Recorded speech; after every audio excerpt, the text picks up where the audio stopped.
Baik, sebelumnya Assalamualaikum warahmatullahi wabarakatuh. Jumpa lagi dengan Ibu ya. Bagaimana keadaannya hari ini? Baik.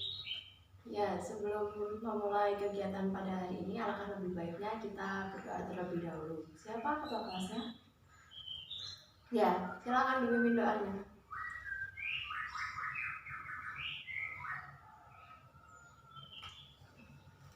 Baik, terima kasih kepada ketua kelasnya. Siapa namanya? Eka, iya. Terima kasih pada Mas Eka telah memimpin doa ya. Ya. Jadi gimana keadaannya hari ini ya anak?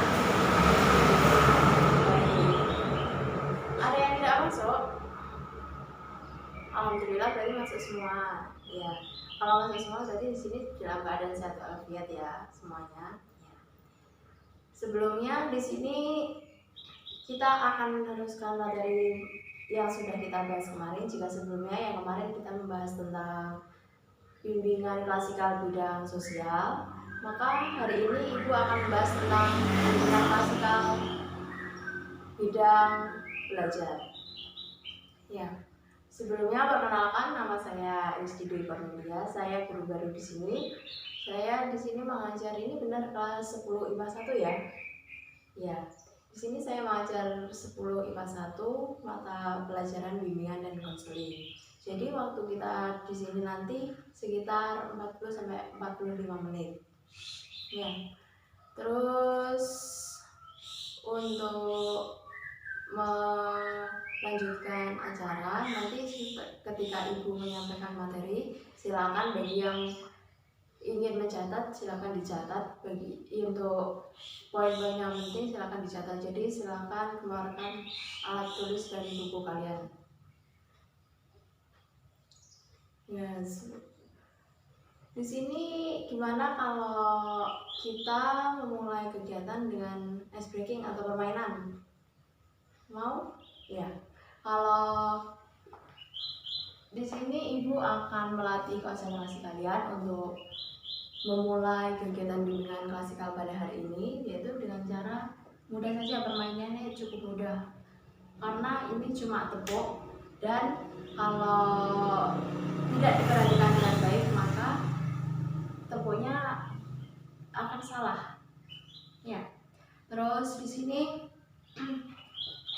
silakan didengarkan baik-baik apa yang menjadi instruksi Ibu.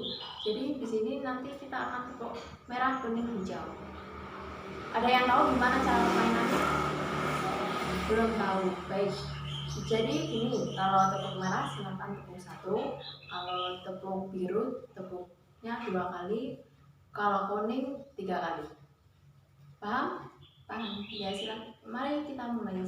Di sini yang mengaba-aba Ibu saja, jadi kalian langsung melaksanakan. Ya, tepuk merah, merah, kuning, kuning, hijau. Ya, jadi seperti itu permainannya. Silakan diperhatikan baik-baik. Nanti kalau Ibu bilang sesuai warna, silakan tepuk sesuai warnanya. Ya, ngerti? Ngerti. Baik, kita mulai. Dengarkan baik-baik. Tepuk kuning, kuning, kuning. Ya, siapa kuning kan 3 kali. Ya, sekarang cepat ya. Kuning, kuning, merah, hijau, kuning, merah, hijau. Tepuk tangan untuk kita semua. Baik, di sini kita akan mempelajari tentang bidang belajar. Kira-kira bidang belajar itu yang kita bahas ya sudah jelas ya, kalau kita itu akan membahas tentang bidang belajar. Jadi temanya yaitu tema tentang belajar. Di sini siapa yang kalau belajar itu kemauannya sendiri, tanpa paksaan dari orang lain, tanpa paksaan dari orang tua? Apakah ada? Ya, banyak sekali ya. Jadi di sini tuh kalau belajar itu sesuai keinginan sendiri ya. Jadi kalau dorongan sesuai sendiri itu namanya motivasi belajar, sesuai dengan topik yang akan kita bahas pada hari ini, yaitu mengenai motivasi belajar.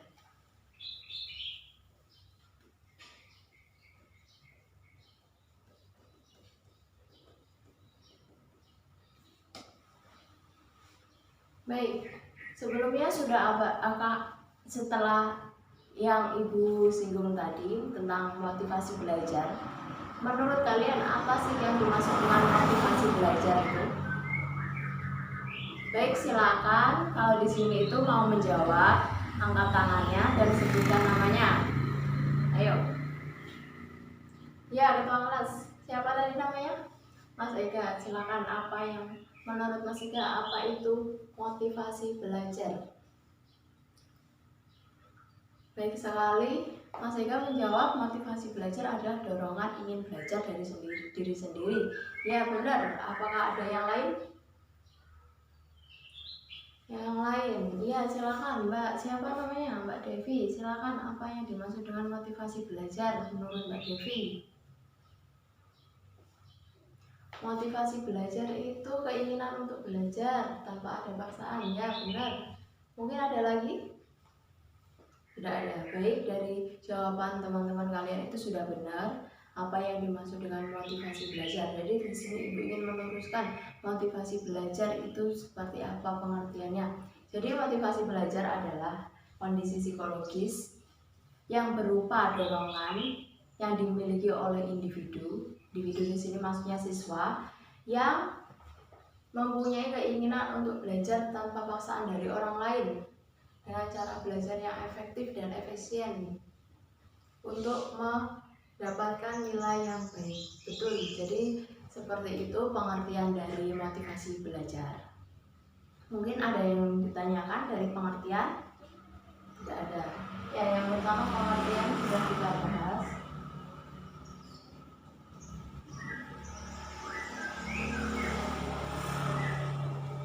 Terus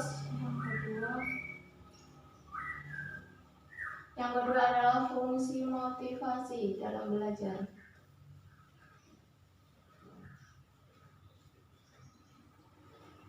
Ya, di sini apakah ada yang tahu apa sih fungsi dari motivasi dalam belajar? Kalau kita itu belajar, adanya motivasi itu fungsinya untuk kita apa? Ada yang tahu?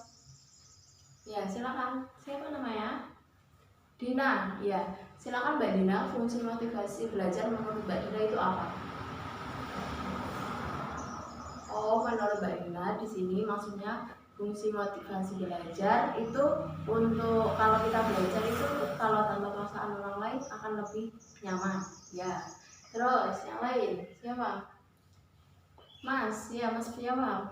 Mas Wahyu, silakan. Apa fungsi motivasi dalam belajar menurut Mas Wahyu? Sama seperti Mbak Dina ya, kita belajar lebih nyaman setelah ada dorongan dalam diri. Ya, seperti itu. Ya, terus ada yang lain? Baik, jadi Ibu di sini akan menjelaskan fungsi-fungsi motivasi dalam belajar. Yang pertama ada mendorong manusia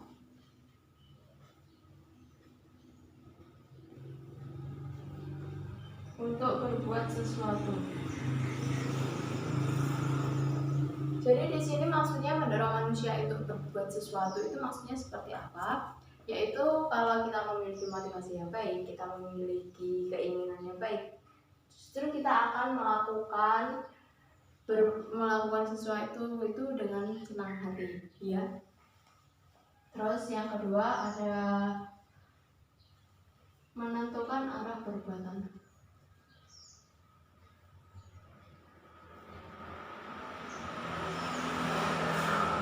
Menentukan arah perbuatan di sini maksudnya kalau kita memiliki motivasi, kita itu sudah jelas mau melakukan apa, kita itu akan berbuat seperti apa.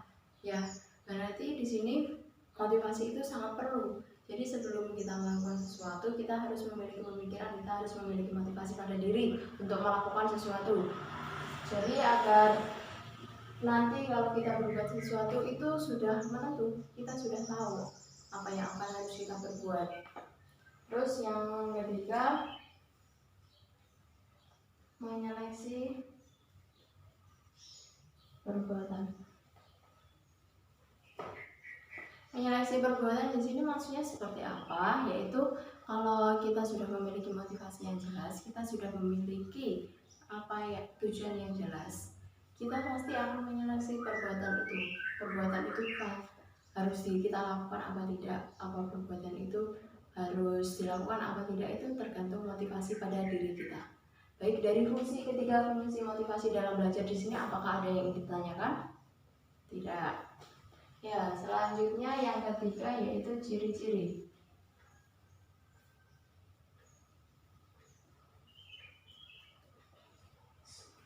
Di sini Ibu ingin mengetahui apa pendapat kalian mengenai ciri-ciri motivasi dalam belajar itu apa saja. Ya, silakan Mbak, siapa namanya? Mbak Dini. Ya, Mbak Dini. Menurut Mbak Dini apa sih ciri-ciri motivasi dalam belajar?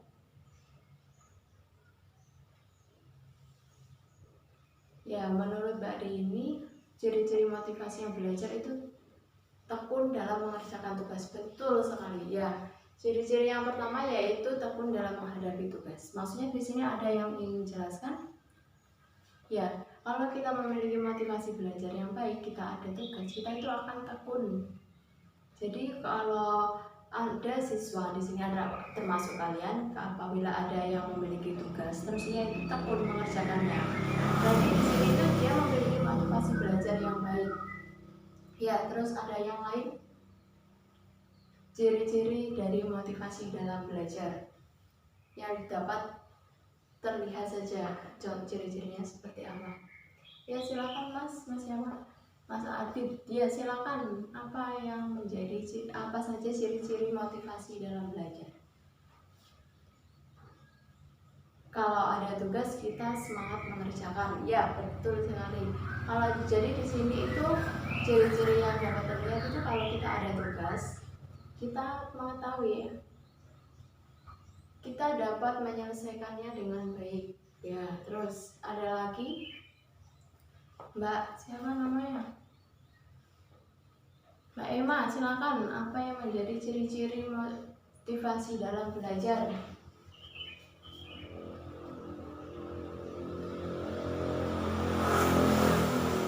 Lebih ciri-ciri motivasi dalam belajar. Ya, menurut Mbak Emma seperti apa? Ciri-ciri motivasi belajar menurut Mbak Emma itu lebih senang bekerja mandiri daripada menggantung orang lain. Betul sekali. Jadi di sini kalau siswa itu memiliki motivasi belajar yang baik, memiliki tujuan yang baik, itu pasti kalau ada tugas mengerjakan dengan mandiri, tidak bergantung pada orang lain, apalagi mencontoh pekerjaan dari orang lain. Ya, betul.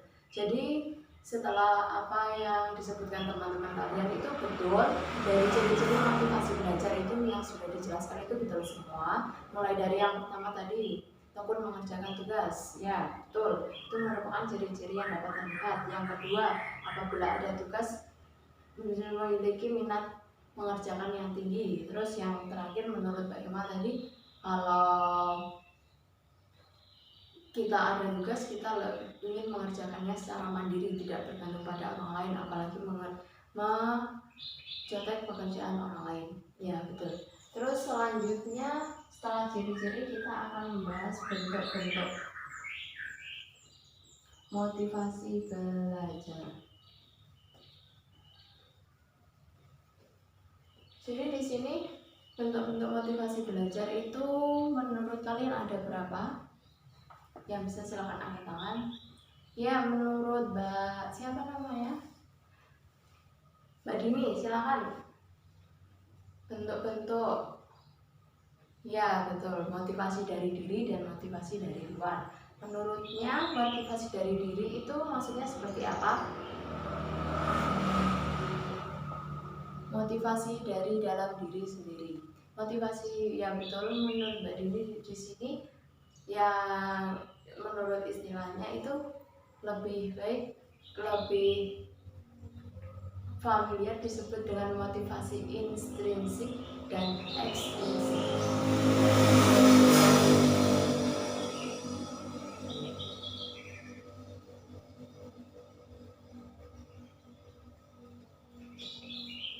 Ya, untuk motivasi belajar di sini ada dua. Yang pertama ada unsur intrinsik dan ekstrinsik.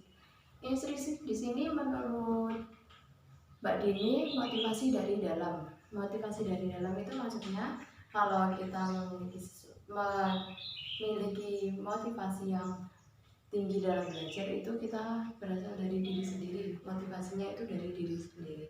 Terus yang kedua itu motivasi belajar bentuk ekstrinsik. Ekstrinsik di sini maksudnya dari luar. Dari luar itu bisa jadi dari orang tua, bisa dari guru di sekolah, bisa dari pengalaman-pengalaman sebelumnya. Jadi bentuk-bentuk motivasi belajar itu ada dua, yaitu intrinsik dan ekstrinsik. Jadi setelah apa yang kita bahas pada hari ini ada empat pokok bahasan dalam motivasi dalam belajar, yaitu yang pertama mengenai pengertian motivasi belajar terlebih dahulu, yang kedua fungsi motivasi dalam belajar, yang ketiga ciri-ciri motivasi belajar, dan yang terakhir bentuk-bentuk motivasi belajar. Apakah ada yang ditanyakan dari sini? Tidak ada. Kalau tidak ada yang ingin ditanyakan, maka kegiatan hari ini setelah mengingat waktu sudah hampir habis ya, Ibu akan mengakhiri kegiatan pada hari ini. Sebelum kita akhiri, alangkah baiknya kita tutup dengan doa. Silakan ketua kelas memimpin doa. Ya, sekian. Terima kasih pada ketua kelas telah memimpin doa. Ya, sekiranya tidak ada yang ingin ditanyakan, maka Ibu akhiri kegiatan pada hari ini dengan kegiatan dengan bacaan hamdalah. Alhamdulillah. Kalau tidak ada yang ditanyakan, maka Ibu akhiri. Mohon maaf apabila ada salah kata. Assalamualaikum warahmatullahi wabarakatuh. Ketemu lagi minggu depan ya.